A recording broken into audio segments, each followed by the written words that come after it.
Montana Territory, 1875. The wind slashed across the plains like a vengeful spirit, swirling dust around the weathered sign of Cottonwood Springs. The fledgling town perched on the edge of civilization, a collection of wooden structures defying the wilderness that threatened to reclaim it with each passing season. Here, at the crossroads of hope and hardship, Catherine Vance held tight to her one certainty. Trusting others was a luxury she could no longer afford. The September morning dawned crisp and clear as Catherine swept the porch of her small dress shop. At 22, she carried herself with the practiced poise of someone much older. Her honey-blonde hair was pulled back in a practical bun, though rebellious tendrils escaped to frame a face that turned heads despite her efforts to blend into the background. Her pale blue dress, though simple, was impeccably tailored, an advertisement for her skills with needle and thread. "Morning, Miss Vance," called Mrs. Patterson as she walked past with her market basket. "Lovely day, isn't it?" Catherine offered a polite smile that never quite reached her eyes. "Indeed it is, Mrs. Patterson." 2 years in Cottonwood Springs, and Catherine had mastered the art of pleasant conversation that revealed nothing. The townsfolk knew her as the talented seamstress who had arrived on the eastbound stage, with nothing but a small trunk and determination etched into her delicate features. What they didn't know, what she guarded fiercely, was the life she'd left behind in St. Louis, a life where trust had been her undoing. As she worked, Catherine repeated the mantra that had carried her through countless lonely nights. Independence is safety. Needing no one means no one can hurt you. The frontier was no place for the soft-hearted. She'd built walls higher than the distant mountains, and that was how it had to remain. The sound of hoofbeats interrupted her thoughts. Catherine glanced up to see a horse and rider moving down the main street, the morning sun glinting off the stranger's saddle. The man sat tall in the saddle with an easy grace that marked him as someone who'd spent his life on horseback. His buckskin horse moved with the fluid confidence of a well-trained mount. As they drew closer, Catherine couldn't help but notice how young the rider was, perhaps 25 at most. His face was free of the weathered lines that marked most men who worked the range, though a light stubble shadowed his jaw. A gray Stetson sat atop brown hair that curled slightly at his collar, and his lean frame suggested strength without the bulk of the blacksmiths or lumbermen who occasionally visited her shop. The stranger tipped his hat to her as he passed, revealing eyes the color of a summer sky. Catherine nodded curtly before returning to her sweeping with renewed vigor, ignoring the curious flutter in her chest. Handsome cowboys were a dime a dozen in these parts, and she had no interest in becoming another love-struck frontier woman abandoned when the wanderlust called again. Inside her shop, Catherine arranged spools of thread by color, finding comfort in their orderly progression. The bell above the door jingled, and she looked up to find Sheriff Miller's wife entering with a bundle of fabric. "Good morning, Catherine," Martha Miller said, her round face creased with a smile. "I've brought those curtains that need hemming." Of course, Catherine took the bundle, her fingers automatically testing the quality of the material. "I should have them ready by Thursday." Martha lingered, her expression brightening. "Did you see the new arrival, Ethan Ryder? He's taken over the old Simmons place north of town, brought in some fine cattle stock from Colorado, they say." Catherine kept her expression neutral. "I may have seen him ride past." "A handsome young man, isn't he, and single, too?" Martha's eyes twinkled with matchmaking mischief. "Sheriff says he comes from a good family in Denver, educated, well-spoken." "I'm sure the eligible young ladies of Cottonwood Springs will be delighted to hear it," Catherine replied, measuring the curtain fabric with practiced efficiency. "Will you want lace on these, or a simple hem?" Martha sighed at the obvious deflection but answered the question. As she left, she paused at the door. "The town social is this Saturday. You should come, Catherine." 2 years here, and I've never seen you at a single dance." After Martha departed, Catherine leaned against her cutting table. The social. Every month, the same invitation, the same gentle pressure to join in the community's festivities. And every month, the same decision to stay away. Dancing meant closeness, conversation, questions she wouldn't answer. The afternoon brought more customers and, mercifully, no more mention of Ethan Ryder. As dusk fell, Catherine locked the shop door and climbed the narrow stairs to her small apartment above. She lit the lamp and moved to the window, looking out at the darkening street below. In the distance, the mountains loomed like sentinels against the violet sky. This was what she wanted, her own business, her independence, a life built by her own hands. If sometimes the silence pressed too heavily against her ears, or the bed felt too empty in the small hours of the night, that was the price of safety. Of never again being the foolish girl who had trusted a man's honeyed promises. The next morning, Catherine was pinning Mrs. Halloran's wedding dress when the bell jangled. She looked up, pins held between her lips, to see the cowboy from yesterday, Ethan Ryder, ducking through her doorway. Sunlight caught the planes of his face, highlighting cheekbones that could have been carved from marble. "Pardon me, ma'am," he said, removing his hat to reveal that unruly brown hair. "I was told you're the best seamstress in the county." Catherine removed the pins from her mouth. "I'm the only seamstress in the county, Mr. Ryder." A smile creased his face, transforming it from merely handsome to something that made her heart skip traitorously. News travels fast in small towns. "Faster than a prairie fire," she agreed, keeping her tone businesslike. "What can I help you with?" He held up a bundle of fabric. "My mother sent these shirts from Denver. They need taking in at the shoulders. I'd do it myself, but last time I tried, my brother said I looked like I'd been dressed by a drunken bear." Despite herself, Catherine's lips twitched. She held out her hand for the bundle. "I'll see what I can do. When do you need them?" "No rush, whenever you have time." His eyes, remarkably blue and direct, studied her face with interest. "I don't believe we've been properly introduced." "Ethan Ryder." "Catherine Vance," she nodded briskly, avoiding those eyes by focusing on the shirts. "If you'll excuse me, Mr. Ryder, I have a wedding dress to finish." Instead of leaving, he wandered to the wall where she'd hung samples of her embroidery. "This is beautiful work," he said, fingers hovering over an intricate pattern of wildflowers. "My mother would love this style." Catherine felt a flicker of pride despite herself. "Thank you, I can have your shirts ready by next week." "That will be $2 for the lot." Ethan reached into his pocket and placed the money on the counter. "I'll be back next week then." He settled his hat back on his head and moved toward the door, then paused. "Miss Vance. The town social is this Saturday." Her spine stiffened, "So I've heard. I was wondering if—" "I don't attend the socials, Mr. Ryder," she interrupted, her voice sharper than she'd intended. Something flickered across his face, surprise, perhaps disappointment, before that easy smile returned. "That's a shame, thank you for your help with the shirts." After he left, Catherine pressed a hand to her forehead, annoyed at herself for the momentary rudeness. It wasn't his fault that every unmarried man in the territory seemed to think a woman alone needed rescuing or courting. Still, she couldn't help but feel a twinge of regret at the way his smile had dimmed. Over the next several days, Catherine found herself watching the street more often than necessary, telling herself she was merely enjoying the autumn weather. When Ethan Ryder rode past on Thursday, leading a wagon loaded with lumber, she definitely wasn't disappointed that he didn't glance toward her shop. Saturday arrived, and with it, the sounds of preparation for the social. From her window, Catherine watched lanterns being strung outside the town hall, heard the tuning of fiddles drifting on the evening breeze. She sat at her small table, eating a solitary supper of bread and stew, telling herself she preferred the quiet to the noise of the gathering. A knock at her door startled her. Few people came to her private entrance rather than the shop door below.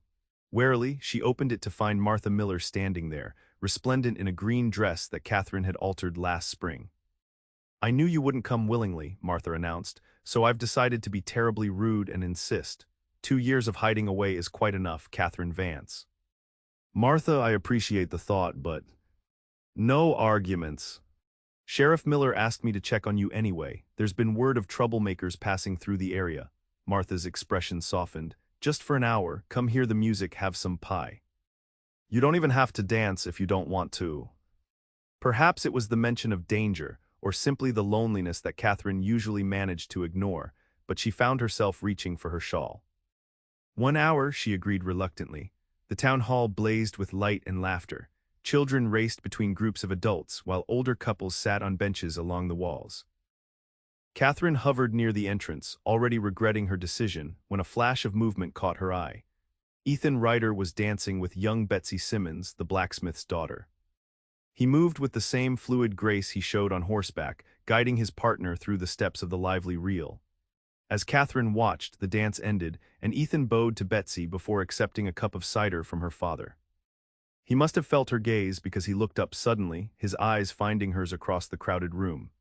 A smile spread across his face, and he began making his way toward her, stopping occasionally to exchange greetings with townspeople. Catherine considered fleeing, but before she could move, Martha returned with a plate of apple pie. "Here you are, dear. Oh, look, Mr. Ryder is coming over. Isn't that nice?" "Miss Vance," Ethan said as he reached them. "I'm glad you changed your mind about the social." "Mrs. Miller can be very persuasive," Catherine replied, accepting the pie with a murmured thank you to Martha, who tactfully wandered away. "Would you like to sit down?" he asked, gesturing to an empty bench. Catherine hesitated, then nodded. As they sat, she noticed several curious glances from townspeople. The seamstress and the new rancher would fuel gossip for days. "You're causing quite a stir," she said, nodding toward a cluster of women watching them.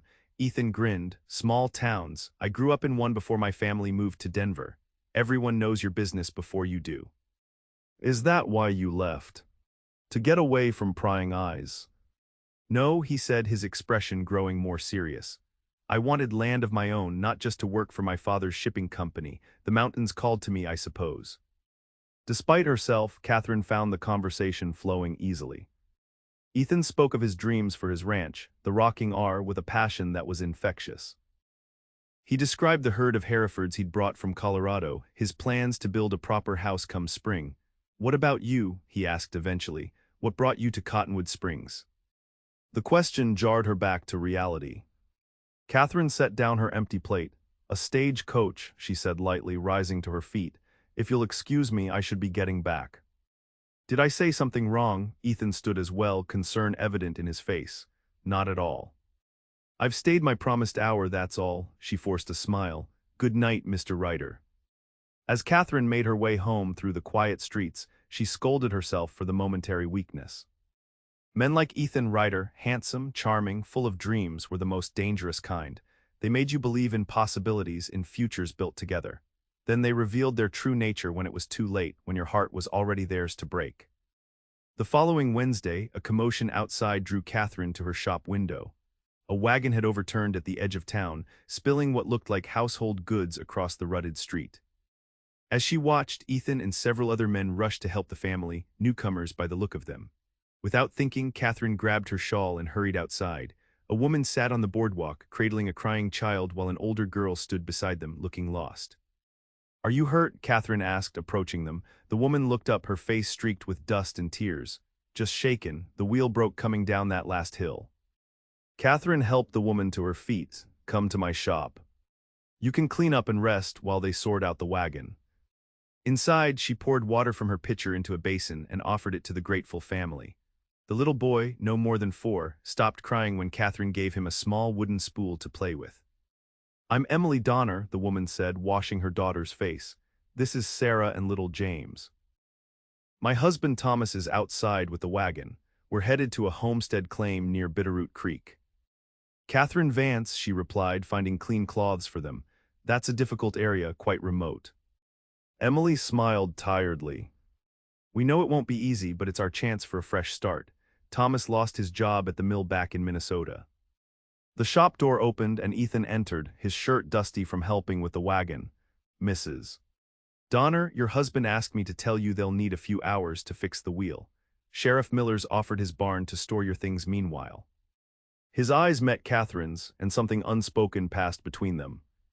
Without discussion, she said, "You're welcome to stay here until the wagon is ready. I have tea, and there's stew left from my lunch."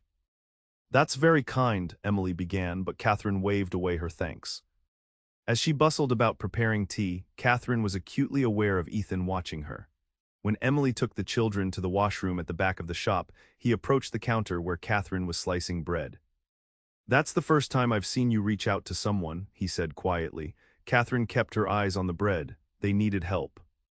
"So do a lot of folks around here. You usually keep your distance." She looked up then, meeting his gaze directly. "What are you implying, Mr. Ryder?" "Nothing," he said, holding up his hands, "just making an observation. It's nice to see this side of you." Before she could reply, Emily returned with the children and the moment passed. Ethan left to help with the wagon repairs, while Catherine found herself drawn into conversation with Emily. The woman spoke openly of their struggles in Minnesota, their hopes for the future, the fear and excitement of starting over in a strange place. "Sometimes," Emily said, watching her children play with fabric scraps Catherine had given them, "I wonder if we're fools to come out here." Thomas says I worry too much, but with the children. It takes courage, Catherine said, surprising herself with her own sincerity. The frontier isn't easy on anyone, least of all women. Emily studied her curiously. You sound like you know something about that. Catherine hesitated, then offered a careful truth.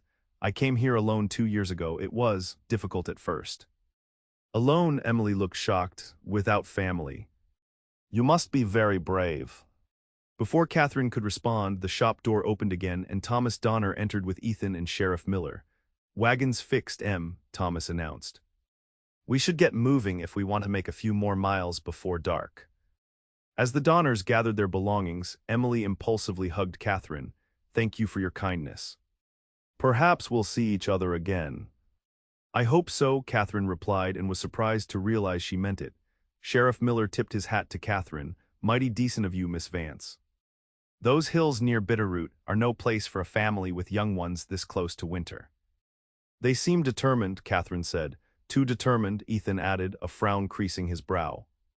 I tried to convince them to wait until spring, offered them work at my place meanwhile, but Donner's set on claiming that land now.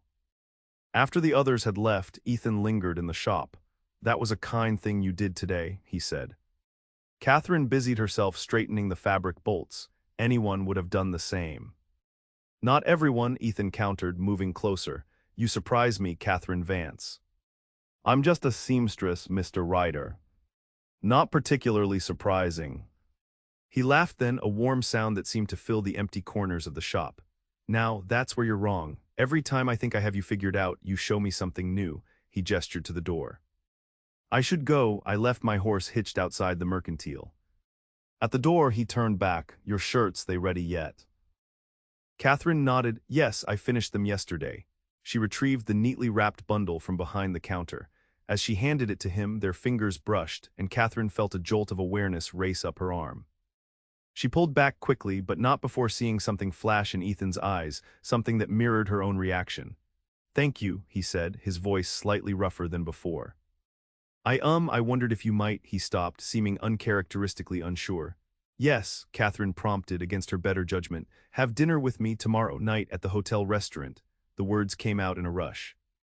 Catherine opened her mouth to refuse, the polite rejection already formed on her tongue, but instead she heard herself say, why? Ethan looked startled then thoughtful. Because I'd like to know you better, he said simply. Because when you smiled at that little boy today, it was the first real smile I've seen from you, and it lit up the whole room. Heat rushed to Catherine's cheeks. Mr. Ryder. Ethan, he corrected, please. Ethan, she conceded. I don't think. Just dinner, he pressed gently. In a public place, I promise not to ask any questions you don't want to answer. Catherine should say no. Every instinct honed by bitter experience told her to refuse. And yet the memory of Emily Donner's words echoed in her mind. You must be very brave. Was she brave or merely hiding? One dinner, she said finally. 7 o'clock.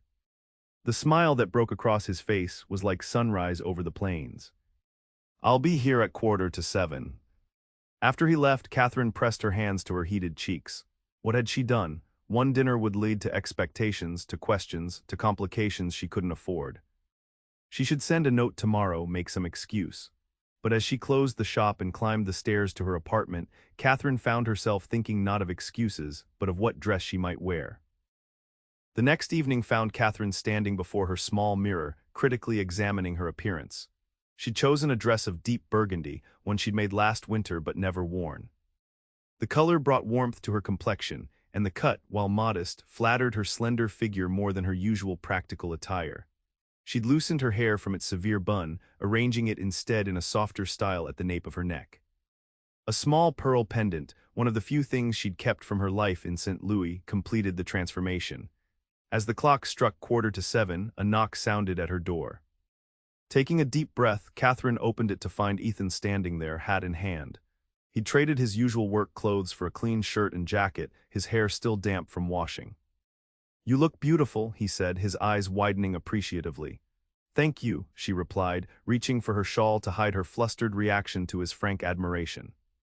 The hotel restaurant was the finest establishment in Cottonwood Springs, which wasn't saying much, but the owner's wife was known as the best cook in 3 counties. As Ethan led Catherine to a table near the window, she was acutely aware of curious glances from other diners. "Everyone is staring," she murmured as they sat down. Ethan grinned. "Let them, I'm having dinner with the prettiest woman in Montana Territory. I'd stare too." Despite her nervousness, Catherine found herself relaxing as the meal progressed. True to his word, Ethan kept the conversation light, sharing amusing stories about his early days learning to ranch, his misadventures with the first cattle drive he'd joined at 17. "My father wanted me to join the family business," he explained as they enjoyed apple pie for dessert. "Shipping and freight, a respectable occupation with a desk and ledgers." "And you chose cattle instead," Catherine observed. "Why?" Ethan's expression grew thoughtful. "I couldn't bear the thought of being confined inside four walls, spending my days counting other people's fortunes.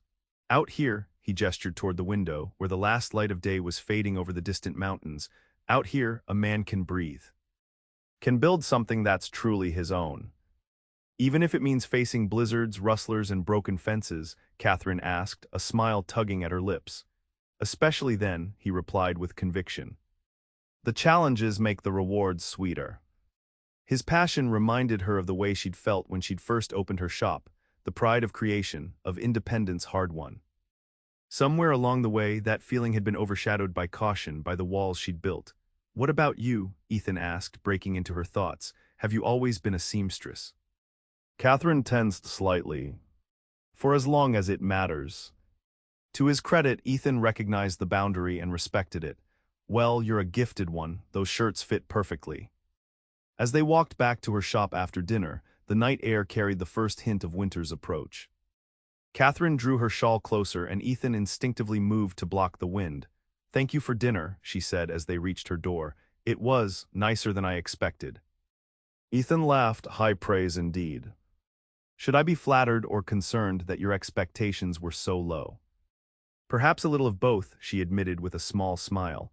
They stood in the shadow of the shop entrance, the moment stretching between them. Catherine knew she should say goodnight, go inside, end this before it became something she couldn't control. Instead, she found herself lingering, drawn to the warmth in Ethan's blue eyes. "Catherine," he said softly, his hand moving hesitantly toward hers, "may I call on you again?" The question hung in the air between them. One word, yes or no, would determine whether this night was an anomaly or the beginning of something more. Catherine thought of all the reasons to refuse, her past, her fears, the carefully constructed independence that had been her shield. But she also thought of the way he'd listened to her, really listened, without pressing for the secrets she kept hidden. How he'd made her laugh for the first time in longer than she could remember. "Yes," she whispered, surprising herself, "yes, you may." The smile that lit his face was worth the risk, she decided as she bid him good night and stepped inside. Worth it, at least for now. October gave way to November, and with the changing season came a change in Catherine's carefully ordered life. Ethan called on her regularly, for walks after church, for Sunday dinners at the hotel, once for a picnic by the creek before the weather turned too cold. Each time, Catherine told herself it would be the last, that she would end this before it went too far, before the questions became too pointed, before he expected more than she could give. Yet each time she found herself saying yes again, drawn to his earnest warmth like a moth to flame. They established boundaries without discussing them. Ethan never asked about her past, though she sometimes caught a question in his eyes when she fell silent at certain topics. In return, she allowed herself small revelations. Her love of poetry, her dream of someday having a larger shop in a growing town, her favorite flowers, violets, though they rarely grew in the harsh Montana climate. The townsfolk noticed, of course. Martha Miller beamed approvingly whenever she saw them together. Mrs. Patterson commented on how well Catherine looked lately, with some color in those cheeks at last. Even crusty old Mr. Hawkins, who ran the general store, winked at her when Ethan came in to buy supplies. It was dangerous, this gradual lowering of her defenses. Catherine knew it, felt it in the moments when Ethan's hand brushed hers, when his gaze lingered on her face in a way that made her heart race. Knew it in the way she found herself watching the street for his approach, the way disappointment shadowed her day when ranch work kept him away. On a crisp December afternoon, Catherine was putting the finishing touches on a Christmas dress for little Sarah Donner. The family had settled on their homestead near Bitterroot Creek, and Thomas Donner occasionally brought eggs or vegetables to trade in town. Through him, Catherine had maintained a cautious friendship with Emily, exchanging letters and small gifts for the children. The bell above the door chimed, and Catherine looked up, expecting Mrs. Jackson coming for her husband's altered suit. Instead, she found a stranger standing in her shop, a tall man with a close-cropped beard and expensive clothing that marked him as an Easterner. "May I help you?" she asked, setting aside her sewing. The man removed his hat, revealing dark hair threaded with silver at the temples. "I'm looking for a Miss Catherine Vance." Something in his voice, a familiar cadence perhaps, sent a chill down Catherine's spine. She rose slowly, her fingers gripping the edge of her worktable. "I'm Miss Vance." The man studied her face with unsettling intensity. "You don't recognize me, do you, Catherine?" Alarm bells rang in her mind. This man knew her or thought he did. Was he from St. Louis? Had her past finally caught up with her? "Should I?" she asked, keeping her voice steady through sheer force of will. A smile spread across the man's face, but it didn't reach his eyes. "I suppose 18 years is a long time. I'm Robert Vance, your father." The world seemed to tilt beneath Catherine's feet. Her father. The man who had abandoned her and her mother when Catherine was just 4 years old, leaving them destitute in Chicago. The man whose desertion had set in motion the chain of events that eventually led her to St. Louis, to the worst mistake of her life. "My father is dead," she said flatly. "My mother told me so." Robert Vance sighed, setting his hat on the counter. "Margaret always did have a flair for the dramatic. No, Catherine, I'm very much alive, and I've been looking for you for quite some time." Why? The question escaped before she could stop it, raw with the pain of a child who had grown up fatherless, who had watched her mother work herself to an early grave. "Because you're my daughter," he said, as if it were the simplest thing in the world, "and because I need your help." Catherine almost laughed at the absurdity of it.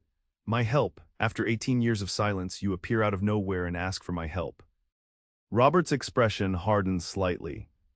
"I understand your anger, I deserve it, but I'm still your father and I'm asking you to hear me out." Before Catherine could respond, the shop door opened again. Ethan stepped inside, stamping snow from his boots.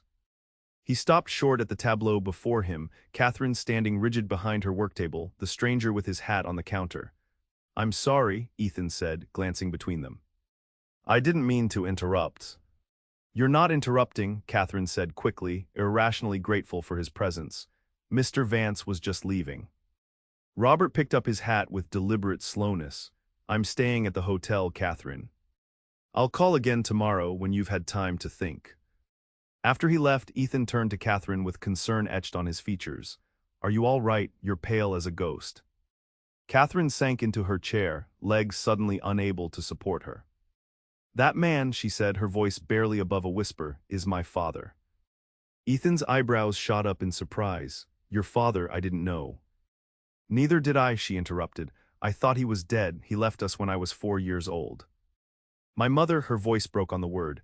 Without hesitation, Ethan moved around the counter and knelt beside her chair, taking her trembling hands in his. "Catherine, what can I do? What do you need?" The simple question and the genuine care behind it nearly undid her. For so long, she had needed nothing and no one, had prided herself on her self-sufficiency.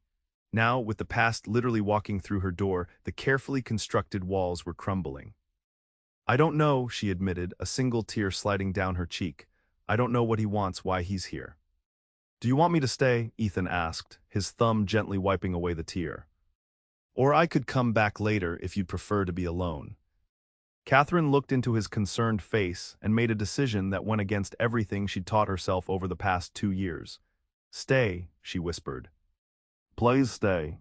That evening, in the privacy of her apartment above the shop, Catherine told Ethan things she had never spoken aloud to another soul. She told him about her childhood in Chicago, the cold, the hunger, her mother's endless work as a laundress. How, after her mother died of consumption when Catherine was 16, she had gone to live with her mother's cousin in St. Louis. Aunt Lillian was kind but frail, Catherine explained, staring into the cup of tea Ethan had insisted on making. "She couldn't work, so I found a position as a companion to an elderly widow, Mrs. Harrington." Ethan sat across from her, listening intently, his face illuminated by the lamplight. He didn't interrupt, didn't press when she hesitated. "Mrs. Harrington had a son," Catherine continued, her voice growing softer. "James, he was charming, educated, everything a young girl from my background would find impressive." She paused, the old pain rising like bile in her throat. "He paid attention to me, made me feel special, important." Understanding dawned in Ethan's eyes, but still he said nothing. allowing her to tell the story in her own way. He asked me to marry him, Catherine said, the words coming faster now as if she needed to expel them. I was overjoyed. Aunt Lillian was thrilled. We were to be married in the spring, but then, she set down her cup, hands shaking too much to hold it steady. Then I discovered he was already married, had been for 5 years, to a woman in Boston. Catherine, Ethan breathed, his face darkening with anger on her behalf. When I confronted him, he laughed, said I should be honored to be his mistress, that many women would envy my position. The bitter memory made her voice sharp. I refused, of course, threatened to tell his mother the truth. That's when she touched her temple, where a small scar was usually hidden by her hair. Ethan's hands clenched into fists. He hurt you. Catherine nodded. He said no one would believe me, a penniless orphan, over him. And he was right. When I tried to tell Mrs. Harrington, she called me a scheming little liar, had me dismissed without references. She took a shuddering breath. The scandal followed me. No respectable house would hire me. Aunt Lillian was mortified, so I took what money I had saved and bought a ticket west. I wanted to go somewhere no one knew me, where I could start fresh. And you came to Cottonwood Springs, Ethan finished softly, eventually. I worked in several towns first, saving money, learning my trade better. By the time I arrived here, I had enough to rent this space to start my own business. Catherine looked up, meeting his eyes directly for the first time since beginning her story. I promised myself I would never again be at the mercy of anyone else's whims, that I would never trust a man's promises, that I would rely only on myself. Ethan was quiet for a long moment, digesting everything she had told him. Finally, he reached across the table and tentatively covered her hand with his. Thank you for trusting me with this, he said. It can't have been easy. Catherine stared at their joined hands. Now you understand why I kept everyone at a distance, she faltered, why us frightens me. Us, Ethan repeated, a small smile touching his lips despite the seriousness of the moment. Is there an us, Catherine? The question hung between them, weighted with possibility. Catherine looked into Ethan's open, honest face and felt something shift inside her, a loosening of the tight knot of fear she had carried for so long. I think, she said carefully, that I would like there to be. But my father's arrival, it complicates things. How so? Ethan asked, his thumb tracing small circles on the back of her hand. Catherine pulled away, rising to pace the small room. I don't know what he wants. Why he's here after all this time. What if, she stopped, unable to voice the fear that had been growing since Robert Vance walked into her shop. Ethan stood as well but kept his distance, respecting her need for space. What if what? What if he's brought trouble with him, Catherine said in a rush. What if whatever he wants puts everything I've built here at risk? My shop, my reputation, she hesitated. You. The last word was barely audible, but Ethan heard it. He crossed the room in 2 strides, gently taking her by the shoulders. Catherine Vance, he said firmly, I'm not easily frightened off. Whatever your father wants, whatever he's brought with him, we'll face it together, if you'll let me. You don't know what you're saying, she protested. You don't know what might be at stake. Then we'll find out, he countered. Tomorrow we'll talk to him together, hear what he has to say. Catherine looked up into his determined face and felt a surge of something unfamiliar. Not the cautious affection she had been allowing herself to feel, but something deeper, more powerful. Something that felt dangerously like love. Together, she repeated, testing the word on her tongue. It had been so long since she had been part of any together. Ethan's hands tightened slightly on her shoulders, his expression growing serious. Catherine, I care for you. More than I should, perhaps, after such a short time. But I need you to know that whatever comes next, my feelings won't change.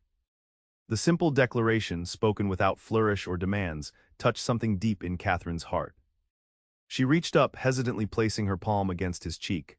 I care for you too, she whispered, and that terrifies me more than my father's return. Ethan turned his face into her hand, pressing a gentle kiss to her palm. The gesture was so tender, so unlike the calculated seduction James Harrington had employed, that tears sprang to Catherine's eyes. Don't be afraid, Ethan murmured, drawing her carefully into his arms. Not of this. Not of us. As Catherine rested her head against his chest, hearing the steady beat of his heart, she allowed herself to believe, just for a moment, that perhaps not all men were like James Harrington. Perhaps not all trust was misplaced. Perhaps against all odds and her own bitter experience, she had found someone worth the risk. The next morning dawned gray and cold, with snow threatening in the heavy clouds. Catherine opened her shop as usual, but her mind was elsewhere, rehearsing what she would say to the father who had abandoned her so long ago. Ethan had promised to return at noon, when they would go together to the hotel to meet Robert Vance. As the clock neared 12, the shop door opened. Catherine looked up expectantly, but instead of Ethan, Sheriff Miller entered, his expression grave. "Miss Vance," he said, removing his hat. "Could I have a word?" A cold dread settled in Catherine's stomach. Of course, Sheriff, is something wrong? Miller glanced around the empty shop before continuing. "I've had a wire from the authorities in Denver about a man named Robert Vance who might be headed this way." Catherine's hands stilled on the fabric she'd been cutting. "My father," she said quietly, "he arrived yesterday." The sheriff's eyebrows rose in surprise. "Your father? He claimed that to you?" "He is my father," Catherine confirmed, "though I haven't seen him since I was a child." "What did the wire say?" Miller shifted uncomfortably. "It seems Mr. Vance is wanted for questioning in connection with some financial irregularities at a bank in Denver. Nothing proven, you understand, but enough concern that they sent word ahead." Before Catherine could process this information, the door opened again. This time it was Ethan, his cheeks reddened from the cold. He stopped short at the sight of Sheriff Miller. "Sheriff," he greeted, then looked questioningly at Catherine. "Is everything all right?" "The sheriff was just telling me that my father is wanted for questioning in Denver," Catherine said, her voice steadier than she felt. "Something about a bank." Ethan moved to stand beside her, his presence a silent support. "What kind of questioning?" Miller sighed. "The wire didn't give details, just that if Robert Vance shows up here, I should keep an eye on him and notify the Denver authorities." He turned back to Catherine. "I'm sorry to be the bearer of such news, Miss Vance. I know family matters are private, but I felt you should be warned." After the sheriff left, promising to be discreet, Catherine sank into her chair. "Bank fraud," she said hollowly. "My father shows up after 18 years, and he's running from the law." Ethan knelt beside her much as he had the evening before. "We don't know that for certain. It may be a misunderstanding." "Or it may be exactly what it seems," Catherine countered bitterly. "He said he needed my help, now we know why." "All the more reason to hear what he has to say," Ethan said, rising and offering his hand. "Are you ready?" Catherine looked at his outstretched hand, then up at his face, earnest, concerned, but unwavering. She placed her hand in his and stood, "As ready as I'll ever be." Robert Vance was waiting for them in the hotel dining room, a half-empty cup of coffee before him. He rose as they approached, his eyes taking in their linked hands with obvious interest. "Catherine," he greeted, then looked expectantly at Ethan. "This is Ethan Ryder," Catherine said, not offering further explanation. "He's joining us." If Robert was surprised or displeased by Ethan's presence, he didn't show it. He merely gestured for them to sit, signaling the waiter for fresh coffee. "I'm glad you came," he said once they were settled. "I wasn't sure you would." "I want answers," Catherine replied directly, "starting with why you abandoned your wife and daughter 18 years ago." Robert flinched slightly at the bluntness of her question. "I deserve that," he acknowledged. "The truth is I was a coward. Your mother and our marriage was difficult. I was young, restless. When an opportunity came to go west with a friend to seek our fortunes in the gold fields, I took it." "And never looked back," Catherine finished for him. "I did look back," Robert insisted. "I wrote to your mother after the first year. My letters were returned unopened. After the third attempt, I gave up." He sighed heavily. "It was wrong of me, I know that now. But by the time I had made something of myself, built a respectable life in Denver, too much time had passed. I convinced myself you were both better off without me." "Mother died when I was 16, Catherine said coldly. "Worked herself to death taking in washing to support us. We were never better off without you." Grief flashed across Robert's face. "I'm sorry, Catherine, I truly am, if I could change the past." "You can't," she interrupted. "What I want to know is why you're here now. The sheriff tells me you're wanted for questioning in Denver." Robert's expression hardened.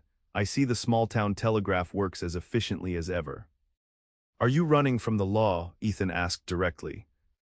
"No," Robert replied firmly. "I'm running from a frame-up." He leaned forward, lowering his voice. "I was chief accountant at the First Bank of Denver. 3 weeks ago, a substantial sum was found to be missing from the accounts. Evidence was produced suggesting I had taken it. Did you? Catherine asked bluntly. No, her father answered, meeting her gaze steadily. I was set up by the bank president himself, Charles Blackwell. He's been embezzling funds for months, using my position as cover. When I began to notice discrepancies, he moved to discredit me before I could expose him. Convenient, Catherine remarked skeptically, and you expect me to believe this because… Robert reached into his jacket and withdrew a small leather portfolio. Because I have proof, account ledgers showing Blackwell's withdrawals, correspondence with certain questionable investments. Not enough to clear my name completely, but enough to cast reasonable doubt. Then why not take this to the authorities? Ethan asked, eyeing the portfolio. Blackwell has powerful friends, Robert explained grimly, including the Denver sheriff and the territorial judge. I needed somewhere safe to go while my attorney builds a proper case. He looked directly at Catherine. I came here because I've been trying to find you for years. When my lawyer finally located you in Cottonwood Springs, it seemed like providence. A chance to seek refuge and perhaps, he hesitated, perhaps begin to make amends for the past. Catherine sat in stunned silence, trying to process everything she'd heard. Part of her wanted to believe him, to accept that the father who had abandoned her was not also a thief. Another part, the cautious survivor who had learned the hard way about men's deceptions, remained wary. What exactly do you want from me? She finally asked. Robert's shoulders sagged slightly as if her continued suspicion pained him. A place to stay out of sight for a few weeks. My lawyer is gathering additional evidence. Once he has enough to approach the territorial governor directly, I can clear my name. He looked around the small dining room. This town is perfect off the main routes, unlikely to draw attention. But the hotel is too visible. You want to stay with me, Catherine stated flatly, in my home. If you're willing, Robert confirmed. I won't impose if you truly can't bear the sight of me. But Catherine, his voice softened, I am your father. Whatever my failings, that blood tie remains. Catherine felt torn between conflicting impulses. To help the father she had once adored as a small child, and to protect herself from potential deception. She glanced at Ethan, seeking guidance. It's your decision, he said quietly, but whatever you choose, I'll support you. The simple promise steadied her. Catherine turned back to Robert. I need time to think about this. And I want to see your evidence. Robert pushed the portfolio across the table. Take all the time you need, I'll be here. That afternoon, Catherine closed her shop early and spread the documents from her father's portfolio across her work table. Ethan sat beside her as they pored over account ledgers, correspondence, and bank statements. This actually looks legitimate, Ethan said after an hour of careful review. These withdrawal records don't match the official ledger copies. And these letters, this Blackwell character, was definitely involved in some questionable investments. Catherine nodded slowly. It seems my father may be telling the truth, at least about the bank fraud, she sighed, rubbing her temples. But that doesn't erase 18 years of absence. No, Ethan agreed, it doesn't, but people can change, Catherine, believe me, I've seen it. He reached for her hand. The question is, what do you want to do? Could you live with yourself if you turned him away, and he was wrongly convicted? Put that way, the answer seemed clear.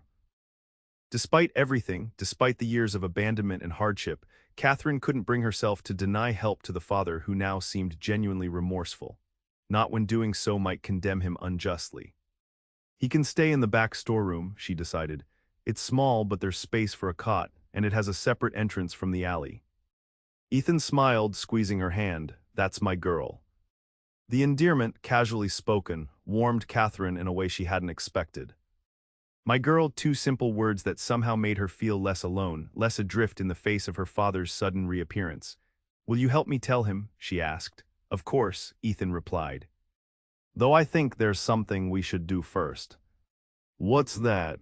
Talk to Sheriff Miller. If your father is going to be staying in town, even in hiding, the sheriff should know. He might be able to help keep watch for anyone asking questions. Catherine nodded, recognizing the wisdom in Ethan's suggestion. You're right, we'll speak to the sheriff, then tell my father. Sheriff Miller was initially skeptical of Robert Vance's claims, but after reviewing the evidence, he grudgingly acknowledged there might be truth to them. I'll keep an eye out for strangers asking questions, he promised. And I'll wire my counterpart in Helena, see if he can make some discreet inquiries about this Blackwell fellow. With the sheriff's cautious support secured, Catherine and Ethan returned to the hotel to inform Robert of her decision. Her father's relief was palpable. "Thank you," he said, grasping her hands in his. "I know I haven't earned your trust or your help, but I promise I won't let you down again." Catherine withdrew her hands gently but firmly.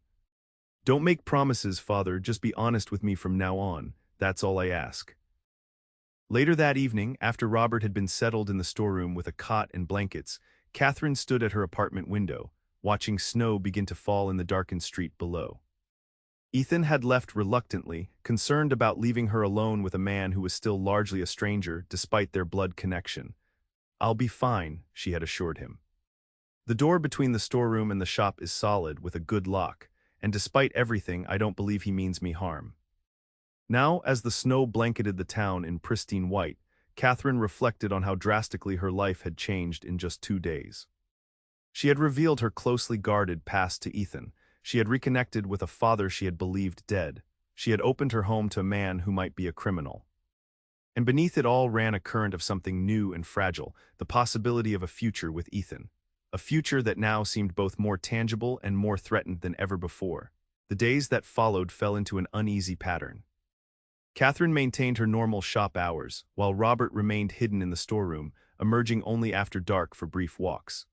Ethan visited daily, ostensibly to check on Catherine, but his growing affection for her was evident to anyone who observed them together.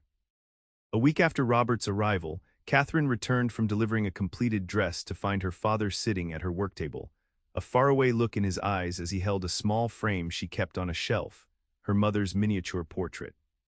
"She was so beautiful," Robert said without looking up. "I was a fool to leave her." Catherine set down her basket. "Yes, you were."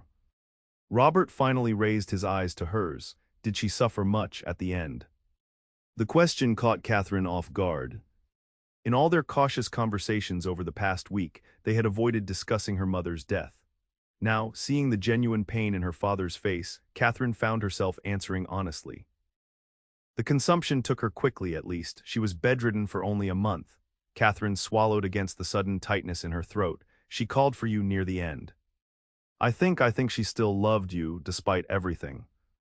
Robert closed his eyes briefly, his hand tightening around the miniature. When he opened them again, they shone with unshed tears. "I never stopped loving her," he said quietly. "Or you. My greatest regret is that I realized it too late."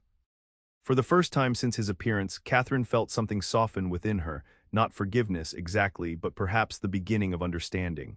Her father had been young, foolish, selfish. His choices had caused immeasurable pain, but he had loved her mother in his way, and he had come back seeking not only sanctuary but redemption. "It's getting late," she said, uncomfortable with the emotional turn of the conversation. "I should start supper." Robert carefully replaced the miniature on the shelf. "Catherine," he said hesitantly, "that young man of yours, Ethan, he seems like a good man." Catherine busied herself with the stove. "He is." "He loves you," Robert observed. "Anyone with eyes can see it." Her hands stilled momentarily. "We've known each other only a short time." "Sometimes that's all it takes," her father replied. "I knew I loved your mother after our second meeting." A rueful smile crossed his face. "Of course, knowing you love someone and being worthy of that love are two different things." Catherine turned to face him, struck by the insight. "Are you warning me against Ethan?" Robert shook his head firmly. "No. I'm warning you against making my mistake. Don't let fear or pride keep you from accepting love when it's offered freely." He rose, moving toward the storeroom. "Ethan Ryder is nothing like me. He wouldn't leave when things got difficult."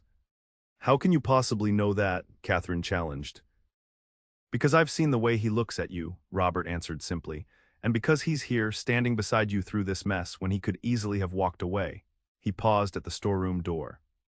"Don't wait until it's too late to recognize what's right in front of you, Catherine. That's a regret no one should have to live with." After he disappeared into the storeroom, Catherine stood motionless, his words echoing in her mind. Was she repeating her father's mistake in a different form? Not running away physically, but emotionally, keeping Ethan at a distance out of fear, when he had proven himself trustworthy time and again. The question haunted her throughout the evening and into the next day. As she worked on Mrs. Miller's Christmas dress, Catherine found herself thinking about Ethan, his steady presence, his unfailing support, the way his eyes crinkled when he smiled. The way he had listened to her story without judgment, the way he made her feel safe without stifling her independence. Was that love, and if it was, could she trust it?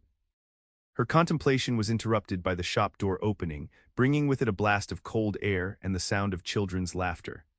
Emily Donner entered, followed by little James and Sarah, all bundled against the December chill. "Emily," Catherine exclaimed, genuinely pleased to see her friend, "what brings you to town in this weather?" Emily unwound her scarf, her cheeks pink from the cold. "Thomas had business at the bank, and I couldn't resist the chance to do some Christmas shopping. The children have been cooped up on the homestead for weeks with the snow." As Catherine fussed over the children, offering them peppermint sticks from the jar she kept for young customers, Emily looked around the shop with appreciation. "It's so warm and cheerful in here," she sighed. "Our cabin is still drafty, no matter how much chinking Thomas adds between the logs." "How are you managing out there?" Catherine asked, concerned. "Winter's barely begun and it's already been harsh." Emily's smile dimmed slightly. "It's been challenging. The well froze last week. Thomas has to melt snow for water now. And the supplies we brought are running lower than we expected." She brightened determinedly. "But we're making do. The children are healthy, that's what matters." Catherine thought of the isolated homestead, miles from town, and felt a rush of admiration for Emily's resilience. "You're welcome to stay with me tonight, if Thomas's business will keep you in town." "Oh, that's kind of you, but Thomas is determined to get back before dark. He doesn't like leaving the stock alone overnight." Emily hesitated, then added, "Actually, I was hoping Sarah's dress might be ready." "She's outgrowing everything so quickly." "It is," Catherine confirmed, retrieving the carefully wrapped package. "And I've added a little something extra." She knelt to Sarah's level. "There's a matching dress for your doll inside." "Merry Christmas, Sarah." The little girl's eyes widened in delight, and Emily protested, "Catherine, you shouldn't have." "Please," Catherine interrupted. "It made me happy to do it. Consider it my Christmas gift to Sarah." Emily's eyes filled with grateful tears. "You're a dear friend," she said, embracing Catherine, "the best I've found since coming west." After the Donners departed, loaded with their purchases and promises to return for the town Christmas celebration if weather permitted, Catherine returned to her sewing with a lighter heart. Her friendship with Emily had developed naturally, without the wariness that had characterized Catherine's other relationships in Cottonwood Springs. Perhaps because Emily was also a newcomer, also building a life from scratch in an unforgiving land. Or perhaps, Catherine admitted to herself, because she had already begun to change by the time the Donners arrived, begun to lower her defenses to allow connections. Begun to realize that independence didn't have to mean isolation. Ethan arrived later that afternoon, bringing with him a small fir tree. "For Christmas," he explained, setting it in a corner of the shop. "I thought it might brighten things up." Catherine stared at the tree, then at Ethan with his hopeful expression, and felt something shift decisively within her.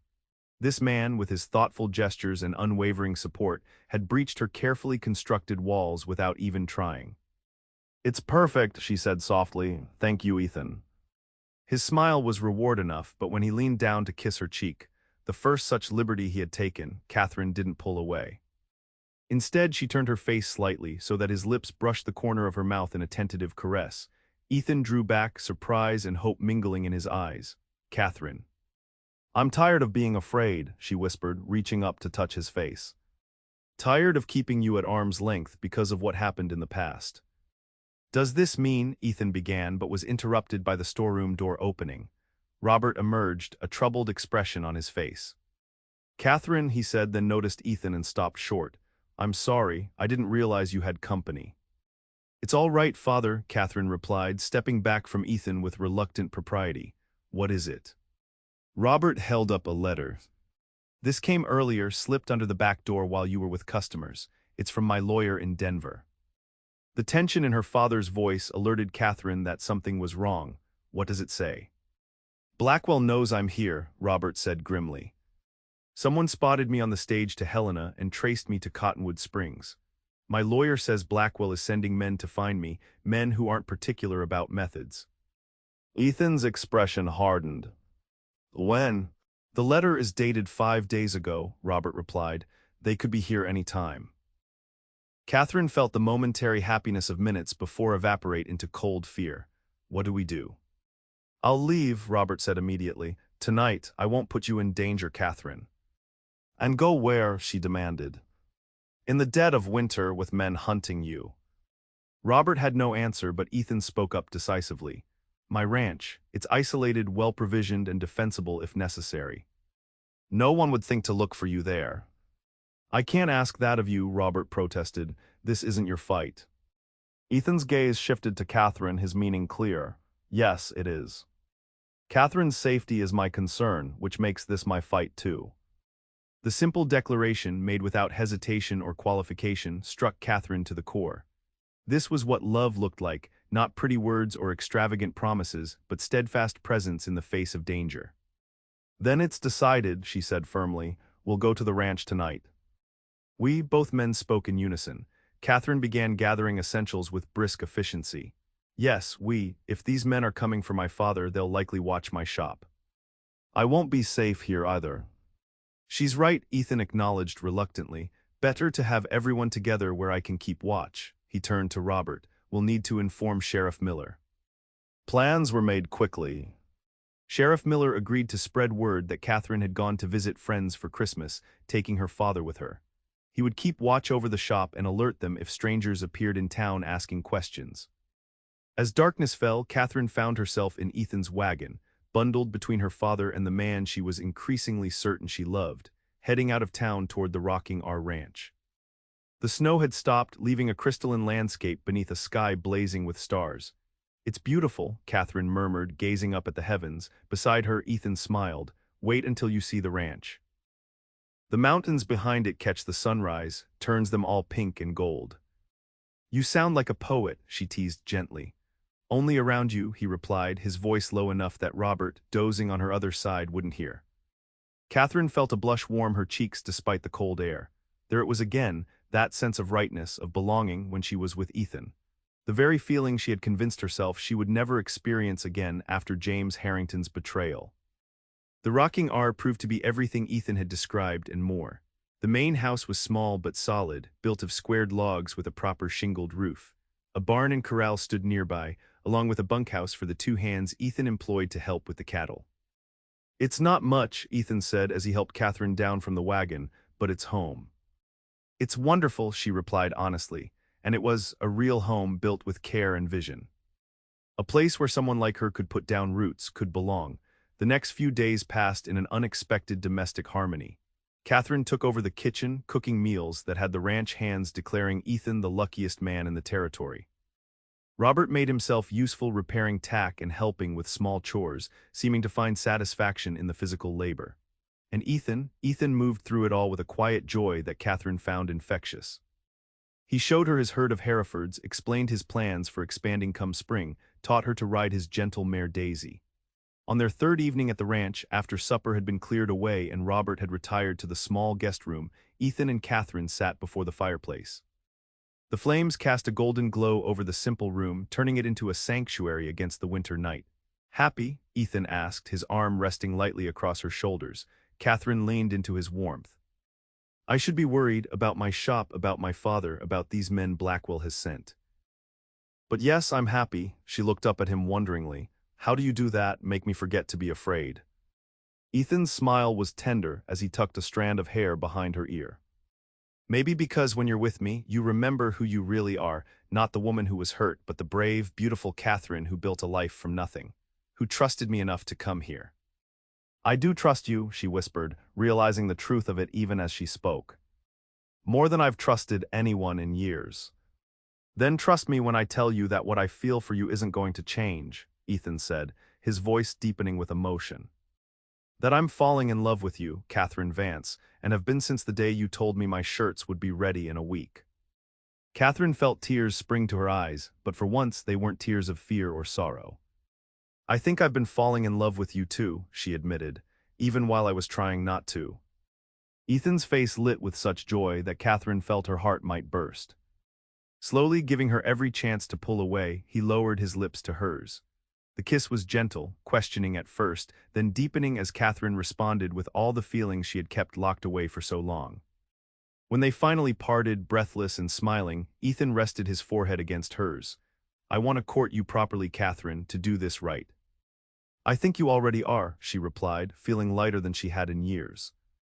The fear wasn't gone, perhaps it never would be completely, but it no longer controlled her, no longer defined her choices. Their newfound happiness was interrupted the following day by the arrival of Sheriff Miller, his horse lathered despite the cold from hard riding. "Strangers in town," he announced without preamble as Ethan met him at the door. Three men, asking questions about a man matching Mr. Vance's description, said they're from a Denver bank looking for a missing employee. Catherine exchanged alarmed glances with her father, who had emerged from the barn at the sheriff's arrival. "Do you believe them?" Ethan asked, ushering the sheriff inside. Miller snorted, "Not likely.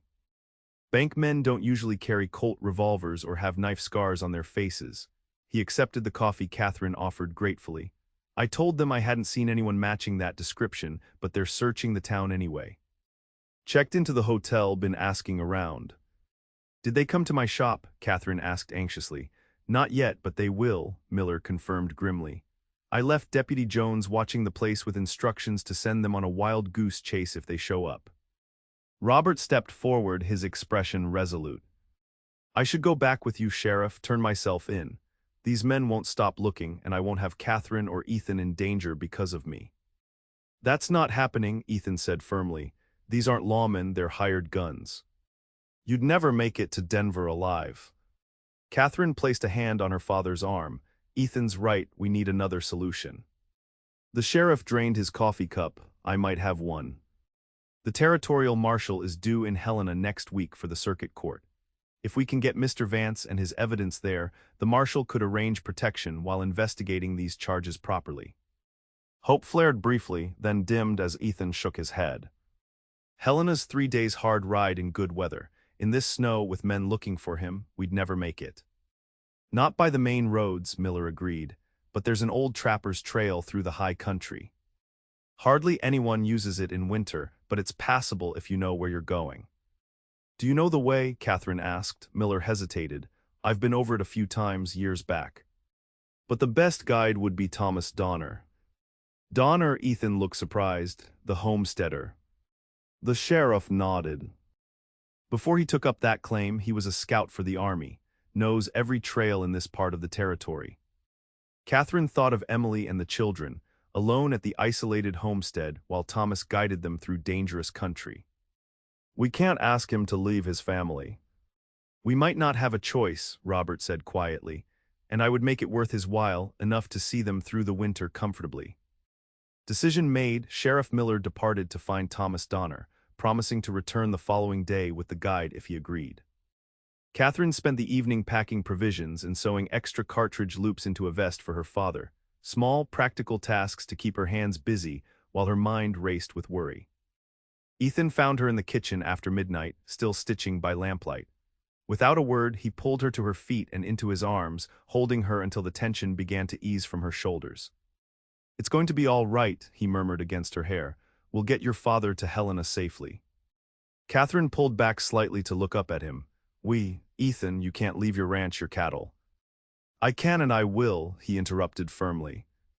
"Jacob and Pete can manage the herd for a week. I'm not letting you make this journey without me." "But it's dangerous," she protested. "These men."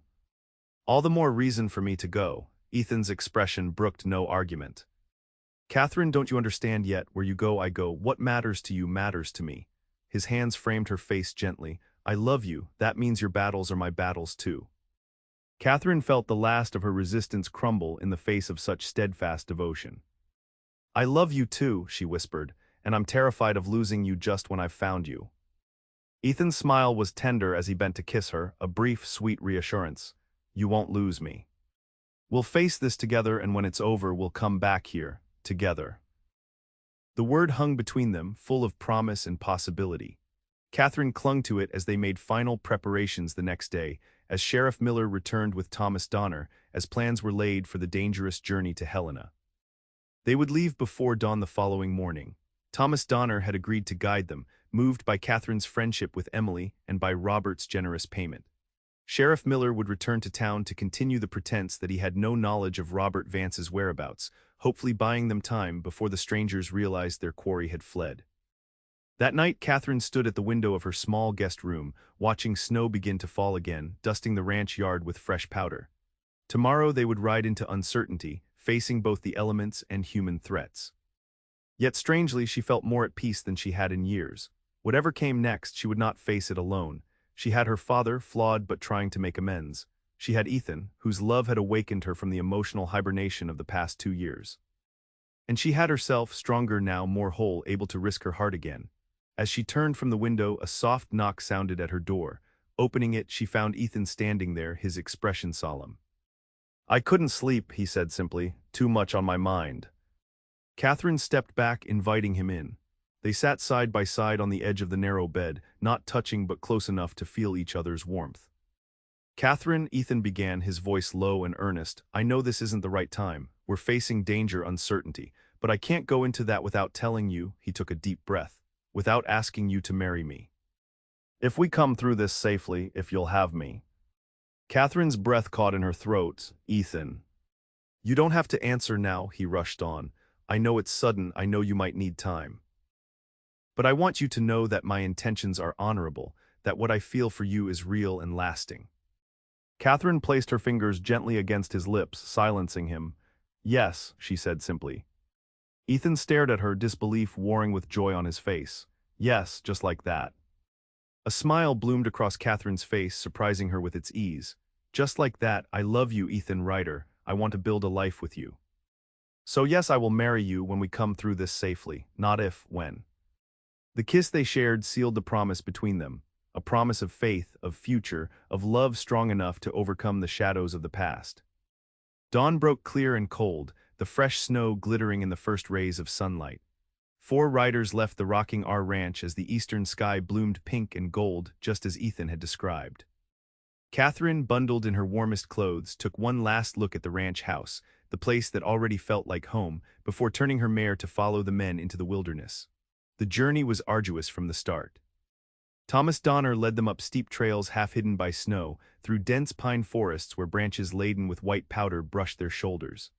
They rode in silence for the most part, conserving energy, alert for any sign of pursuit.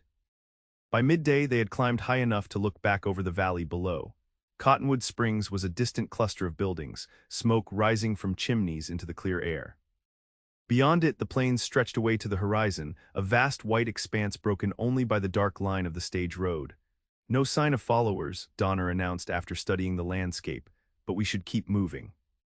Storm coming tomorrow, by the look of those clouds to the west." They pushed on, making camp that night in a sheltered hollow beneath overhanging rocks. As Catherine helped prepare a cold supper, they dared not risk a fire that might be spotted. She found herself watching her father. Robert sat slightly apart from the group, his face etched with lines of fatigue and worry. "He's blaming himself," Ethan observed quietly, following her gaze, "for putting you in danger." Catherine nodded. "I know. And part of me still blames him too, not just for this, but for everything that came before. The years of hardship, Mother's death." She sighed, her breath forming a cloud in the frigid air. "Yet I can't hate him, not anymore. He's trying to make amends in his way." "Forgiveness doesn't mean forgetting," Ethan said, surprising her with his insight. "It just means choosing not to let the past poison the present." Catherine leaned against him, drawing strength from his solid presence. "When did you get so wise?" Ethan's arm circled her shoulders. "Must be the company I keep." The tender moment was interrupted by Donner's return from scouting ahead. "Trail narrows tomorrow," he reported grimly. "Single file through a pass, perfect place for an ambush if anyone's tracking us." "Could we go around?" Robert asked, joining the conversation. Donner shook his head. "Not in winter, the other routes would be chest-deep in snow." "We'll have to risk it, but I'll go ahead to make sure it's clear." That night, huddled in blankets against the biting cold, Catherine found sleep elusive. The dangers ahead loomed large in her mind, not just the physical threat of Blackwell's men, but the uncertainty of what awaited in Helena. Would the territorial marshal believe Robert's evidence? Would her father's name be cleared? And what would it mean for her own future if it wasn't? Morning brought the threatened storm, not yet in full force, but heavy clouds and swirling snow that reduced visibility to mere yards ahead. They pressed on, following Donner's lead with grim determination. By midday they reached the pass he had warned about, a narrow defile between towering rock walls. "Wait here," Donner instructed, dismounting. "I'll scout ahead on foot." Less chance of being spotted that way. As he disappeared into the swirling snow, Catherine exchanged worried glances with Ethan. The pass felt like a trap waiting to be sprung, the high walls on either side offering perfect vantage points for anyone lying in wait. "If there's trouble," Ethan said quietly to both Catherine and Robert, "you two ride back down the trail as fast as you can.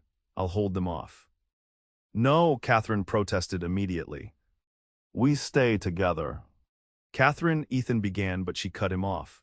"I mean it, Ethan, no heroic sacrifices. We've come this far together and that's how we'll continue." Robert nodded in agreement. "She's right. Besides, I'm the one they want. If it comes to it, I'll surrender myself to give you two a chance to escape." "No one is sacrificing themselves," Catherine said firmly. "No one." The argument was rendered moot by Donner's return, his expression grim. "3 riders coming up the valley behind us," he reported, moving fast. "Blackwell's men?" Robert asked tensely. "Can't be sure, but they're armed and pushing hard despite the storm." "Not regular travelers."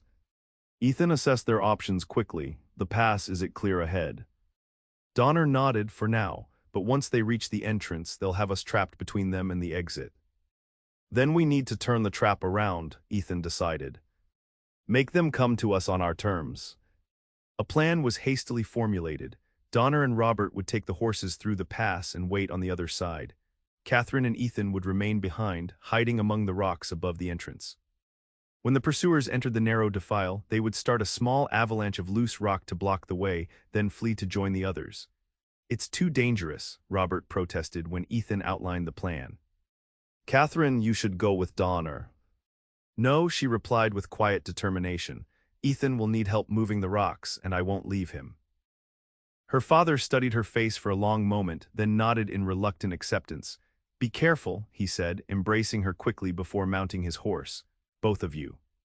As Robert and Donner disappeared into the pass with the horses, Ethan led Catherine up a steep, rocky slope to a position overlooking the entrance.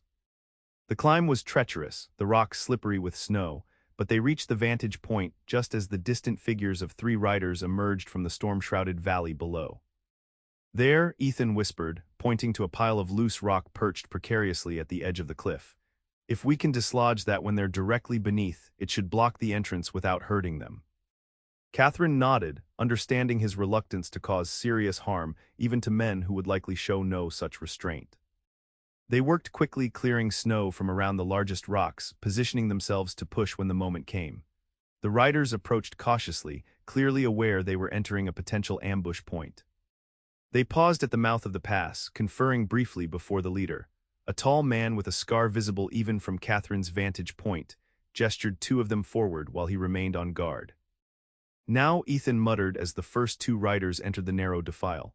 Together, he and Catherine shoved against the largest boulder. For a heart-stopping moment, nothing happened. Then, with a grinding sound that seemed deafening in the snow-muffled silence, the rock shifted and began to roll, gathering momentum as it crashed down the slope. The effect was more dramatic than they had anticipated. The falling boulder dislodged others, creating a small avalanche that completely blocked the entrance to the pass in a shower of stone and snow. The 2 riders inside were cut off from their leader, who barely avoided being crushed as he backed his horse away hastily. "Run!" Ethan urged, grabbing Catherine's hand as they scrambled back down the slope on the pass side of the blockage.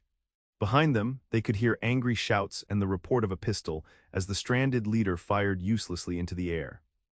They raced through the pass, the sound of pursuit spurring them on. The 2 trapped riders had quickly realized what had happened and were giving chase, their horses' hooves echoing off the narrow walls. Ahead, Catherine could see the exit, a bright patch of daylight that seemed impossibly far away. "Almost there," Ethan encouraged as they ran, half sliding in the snow, "just a little further." As they burst out of the pass, Catherine was relieved to see Robert and Donner waiting with their horses. "Ride," Ethan shouted as they scrambled into their saddles. "They're right behind us." The 4 spurred their mounts forward just as the pursuers emerged from the pass. A shot rang out, whistling past Catherine's head close enough that she felt the wind of its passage. Ethan's response was immediate. He wheeled his horse around and fired twice with his Winchester, not aiming to kill but to force the men to take cover. It was enough. By the time the pursuers regrouped, Catherine and the others had gained considerable distance, pushing their horses as hard as they dared in the deteriorating weather.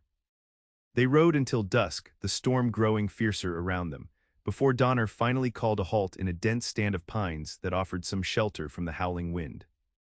"We've lost them for now," he said as they dismounted, the horses blowing hard from exertion. "But they'll pick up our trail when the storm passes. We need to reach Helena by tomorrow night." "Can we make it?" Robert asked, helping Catherine down from her exhausted mare. Donner nodded grimly. "If the storm breaks by morning. If not, we'll have to find shelter and wait it out." They made a cold camp, huddled together beneath the pines for warmth. Ethan insisted on taking the first watch despite his obvious fatigue, positioning himself where he could see the back trail. Catherine sat beside him, refusing to seek the dubious comfort of her blankets without him. "You were very brave today," Ethan said, his arm around her shoulders as they shared a blanket against the cold. Catherine shook her head. "I was terrified, still am." "Being brave isn't about not feeling fear," Ethan replied, pressing a kiss to her temple. "It's about facing it anyway." She leaned against him, drawing comfort from his steady presence. "I keep thinking about what happens after, if we make it to Helena, if Father's name is cleared." "What then?"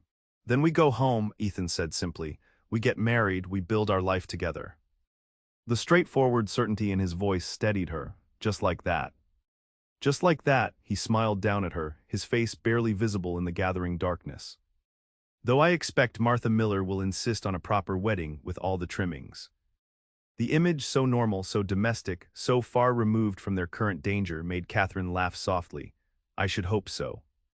I've made enough wedding dresses for other women. I'd like to wear one myself." "You'll be the most beautiful bride Cottonwood Springs has ever seen," Ethan murmured, his voice warm with promise. Catherine tilted her face up to his, finding his lips in the darkness. The kiss was gentle at first, then deepened with the intensity of emotions heightened by danger and shared purpose. When they finally broke apart, both were breathless. "When we get home," Ethan whispered, resting his forehead against hers. "When we're safe, I'm going to court you properly, take you to socials, bring you wildflowers in spring, build you a proper house with a sewing room full of light." "I'd like that," Catherine replied softly. "All of it." They held each other through the long night, taking turns at watch, stealing moments of closeness that were all the more precious for the danger surrounding them. By dawn, the storm had begun to abate, the wind dying down to occasional gusts that swirled the fresh snow. Donner roused them at first light. "We need to move," he said urgently. "The storm's clearing, which means our friends won't be far behind." They set off immediately, pushing through deep drifts, following Donner's unerring sense of direction through a landscape transformed by snow. By midday, the clouds had broken, revealing a brilliant blue sky and allowing them to make better time along ridgelines where the wind had swept the snow into more manageable depths. It was Catherine who spotted the riders first, three distant figures silhouetted against a snowfield far behind them. "They're still coming," she reported, pointing them out to the others. "And gaining," Donner observed grimly. "Our horses are tired, theirs are fresher." "How much farther to Helena?" Robert asked, his face drawn with fatigue and concern. Donner gestured toward a distant pass. "Once we cross that, it's maybe 5 hours' ride." "But they'll catch us before we reach it at this rate." Ethan's expression hardened with resolve. "Then we need to slow them down again." The plan was simple but dangerous. Ethan and Donner would find a defensible position and hold the pursuers at bay long enough for Catherine and Robert to reach the pass. Then they would disengage and follow, hopefully reaching Helena before nightfall. "I don't like splitting up," Catherine protested as they sought a suitable location. "What if something goes wrong?" "We'll be right behind you," Ethan assured her. "But your father needs to reach the marshal and you need to stay with him." "He's right," Robert added, his voice heavy with regret. "I've brought enough danger to all of you. Let me at least face this part alone." Catherine looked from her father to Ethan, torn between fear for their safety and recognition of the logic in their plan. "Promise me you'll be careful," she finally said to Ethan. "Both of you." "I promise," Ethan replied, his eyes holding hers with steadfast determination. "Go now while there's still time." The parting was brief, necessity overriding emotion. Catherine embraced Ethan fiercely, memorizing the feel of him, the solid strength of his arms, the scent of pine and leather that clung to his clothes, the warmth of his breath as he whispered, "I love you," against her hair. Then she was mounting her horse, following her father toward the distant pass, every instinct screaming at her to turn back, to stay with the man she loved. But duty and practicality drove her forward, Donner's directions clear in her mind. She and Robert had been riding for perhaps an hour when the sound of gunfire echoed across the snow-covered landscape behind them. Catherine reined in sharply, turning to look back, but the rolling terrain obscured her view of the confrontation. "They'll be all right," Robert said, though his voice lacked conviction. "Donner knows this country, and Ethan is no stranger to trouble." Catherine nodded wordlessly, urging her tired mare forward again. The pass loomed ahead, a dark gash in the white mountainside, their gateway to safety if only they could reach it. They were halfway up the slope leading to the pass when more gunfire sounded, closer now, too close. Catherine glanced back to see two riders cresting a ridge behind them, pushing their horses hard. Of Ethan and Donner there was no sign. "They're coming," she called to her father. "Two of them." Robert looked back, his face grim as he assessed the situation. "We can't outrun them, not on these horses." He reached inside his coat, withdrawing a small derringer. "Take this, head for the pass." "I'll delay them." "No," Catherine protested. "We stay together, remember." "Catherine," Robert said urgently, "you need to live, to have that future with Ethan. Please, let me do this one thing right as your father." Before she could argue further, a third rider appeared on the ridge, not one of the pursuers, but Ethan, his horse laboring through the deep snow. There was no sign of Donner. "Go," Robert shouted, pressing the derringer into Catherine's hand before wheeling his horse to face the oncoming threat. "Both of you get to Helena." Catherine hesitated, torn between obedience and the desperate need to help her father. In that moment of indecision, the pursuers opened fire. Robert's horse reared, throwing him into the snow as a bullet found its mark. Ethan, still some distance away, returned fire, forcing the attackers to seek cover. "Father," Catherine cried, dismounting and rushing to where Robert lay in the blood-stained snow. He was alive, but a dark stain was spreading across his coat from a wound in his side. "Go," he gasped, pushing weakly at her hands. "Leave me." "Not a chance," she replied grimly, tearing a strip from her petticoat to press against the wound. "Ethan," she called, seeing him approaching rapidly now, "he's hurt." Ethan dismounted in a spray of snow, his rifle ready as he scanned the landscape for their attackers. "They've taken cover behind those rocks," he reported, "but they won't stay there long." He knelt beside Robert, examining the wound quickly. "We need to get him to a doctor." "Helena," Catherine said, helping Ethan lift her father. "It's closest." Together they managed to get Robert onto Ethan's stronger horse. Catherine mounted behind him to keep him from falling, while Ethan took her mare. "Where's Donner?" Catherine asked as they started up the slope toward the pass. "Took a bullet in the arm," Ethan replied grimly. "I left him in a sheltered spot with food and water, said he'd make his way to a trapper's cabin he knows nearby." He glanced back at the rocks where the pursuers were hiding. "We'd better hurry, they won't be deterred for long." The journey through the pass was a nightmare of fear and exhaustion. Robert drifted in and out of consciousness, his blood soaking through the makeshift bandage despite Catherine's efforts. The horses, pushed beyond endurance, stumbled frequently on the rough trail.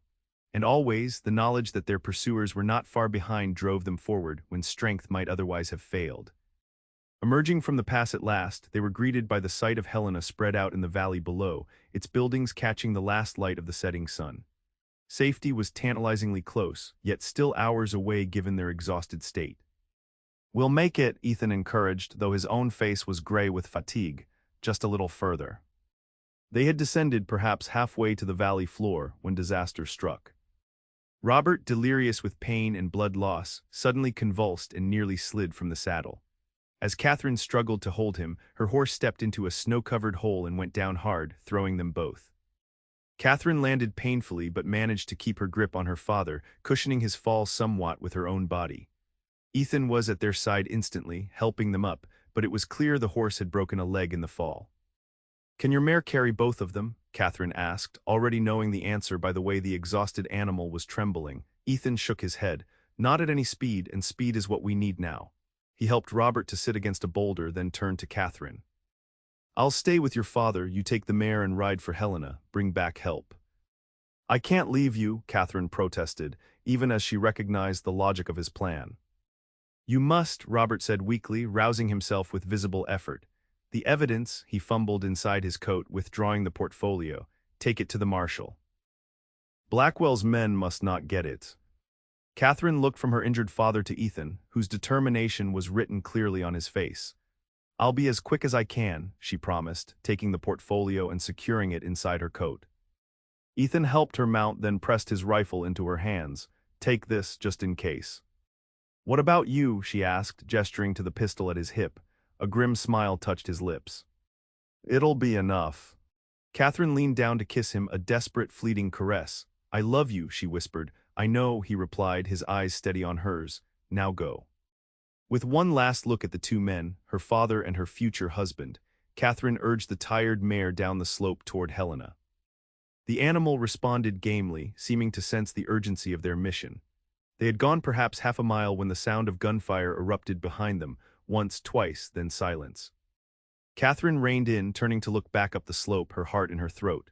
In the gathering dusk, she could make out three figures, two standing, one on the ground. The distance was too great to identify them, to know if it was Ethan or her father who had fallen. Every instinct screamed at her to go back, to help, to know. But the weight of the portfolio against her chest reminded her of the greater purpose. If these documents could clear her father's name, could expose Blackwell's corruption, then she had to get them to safety. With tears streaming down her face, Catherine turned her horse toward Helena and rode. Dusk had deepened to full night by the time she reached the outskirts of the territorial capital. The mare was staggering with exhaustion, barely responding to guidance. Catherine herself was numb with cold and fear, her mind fixed only on finding the marshal, getting help for Ethan and her father. A passing freighter directed her to the sheriff's office, a solid brick building on the main street. Catherine all but fell from her horse as she reached it, stumbling through the door to find a startled deputy rising from his desk. The marshal, she gasped, clutching the portfolio. I need to see the territorial marshal. It's urgent.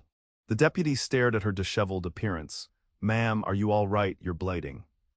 Catherine looked down in surprise to see blood on her sleeve, her father's or her own, she wasn't sure. Please, she said, fighting to stay upright as exhaustion threatened to overwhelm her. Two men are hurt on the trail from the North Pass. They need help. Her words finally spurred the deputy to action. He helped her to a chair, called for another officer to fetch the marshal, and dispatched riders to search for Ethan and Robert. They'll find them, he assured her, pressing a cup of coffee into her trembling hands.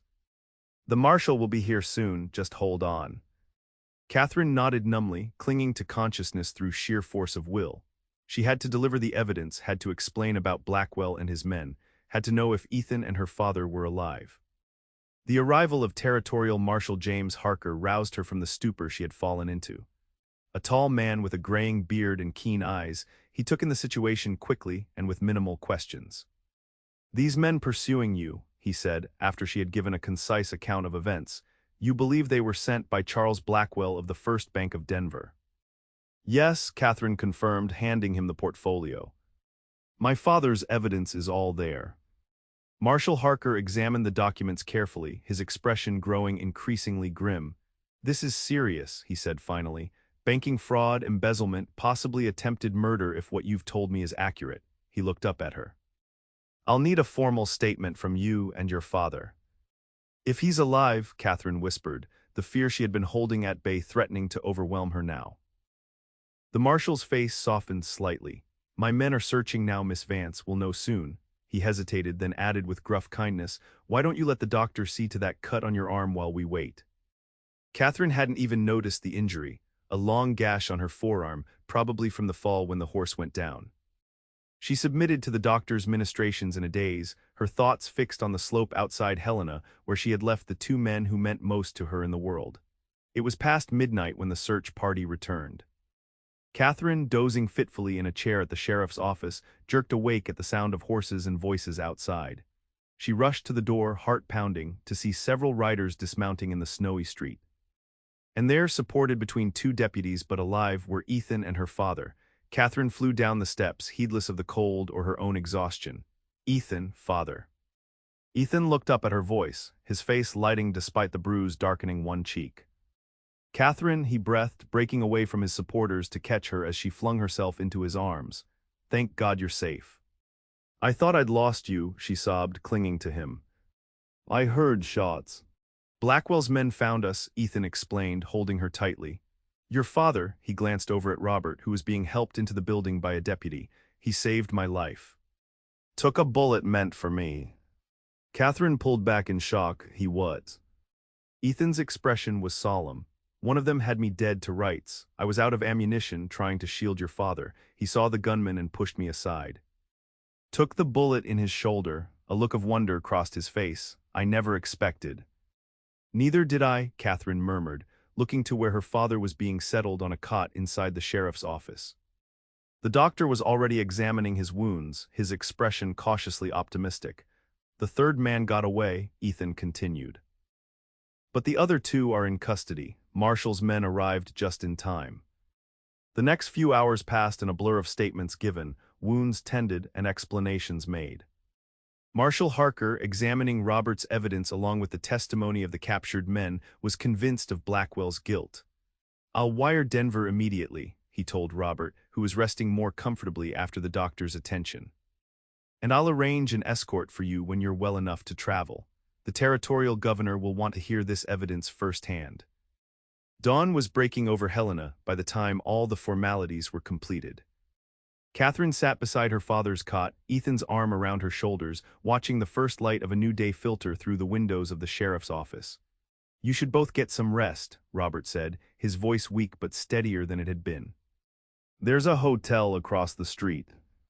We will, Catherine assured him, but I wanted to ask you something first. She took his hand, careful of the bandaged arm. Why did you do it? Save Ethan. Robert's eyes, so like her own, met hers with a clarity that belied his physical weakness. Because he makes you happy, because he's a good man who loves you. A small, sad smile touched his lips. And because maybe, in saving him, I could make up for some small part of my failure to you and your mother. Catherine felt tears well up again, not tears of fear or sorrow this time, but of a strange, healing catharsis. You could have died. Yes, her father agreed simply, but you would have lived, would have had a future with him. He glanced at Ethan. It seemed a fair trade.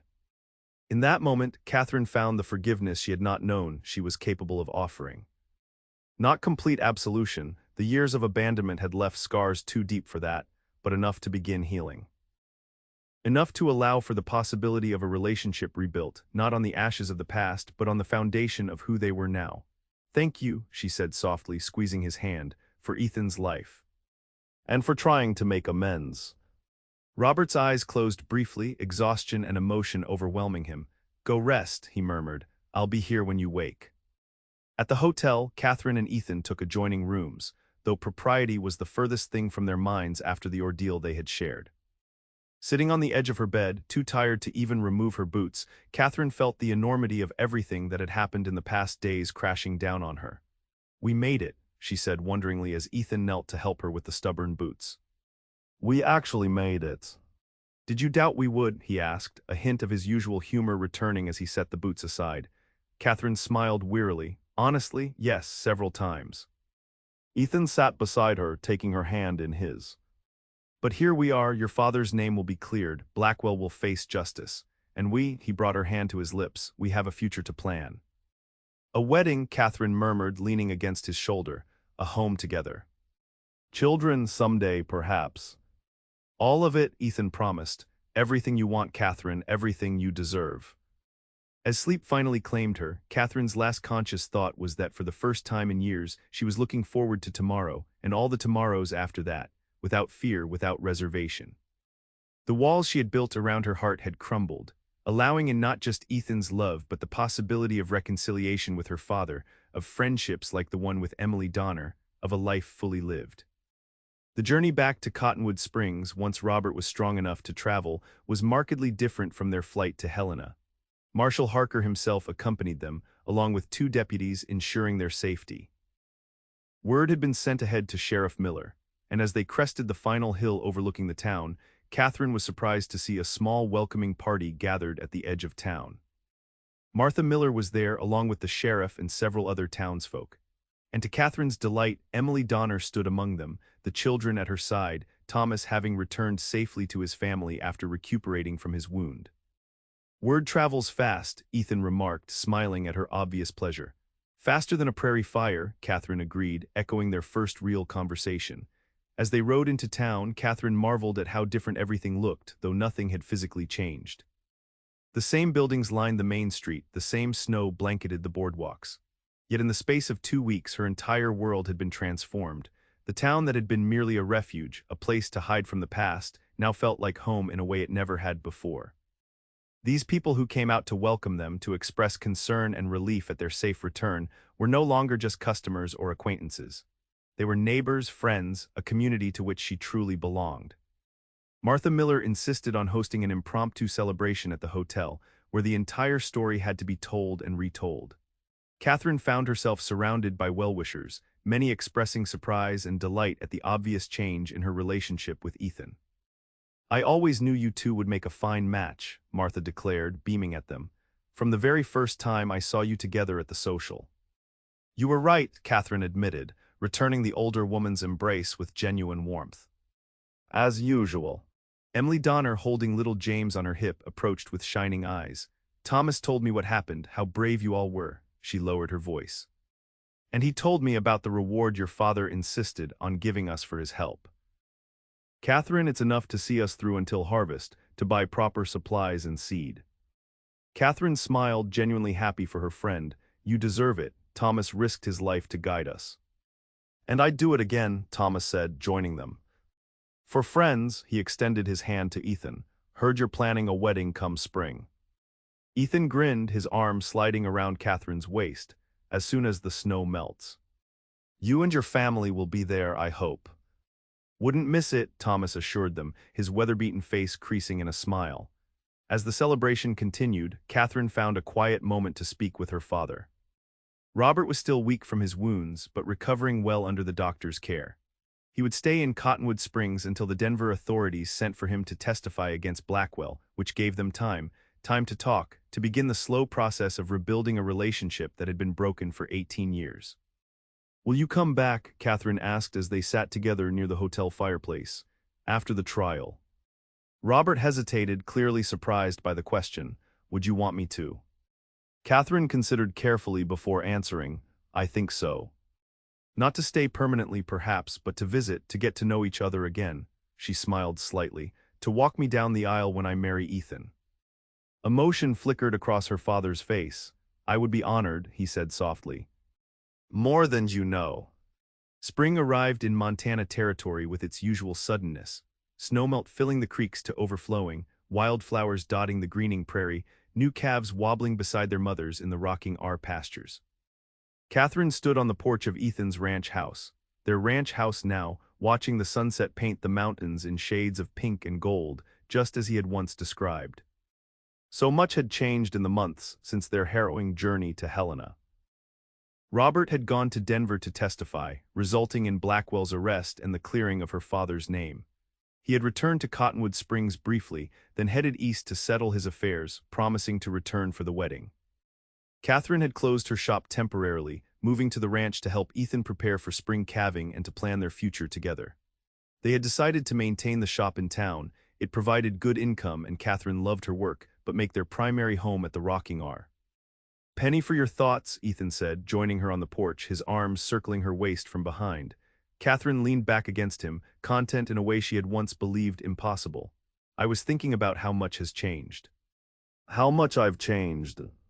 Ethan's chin rested on her shoulder as they watched the sunset together. "For the better, I hope."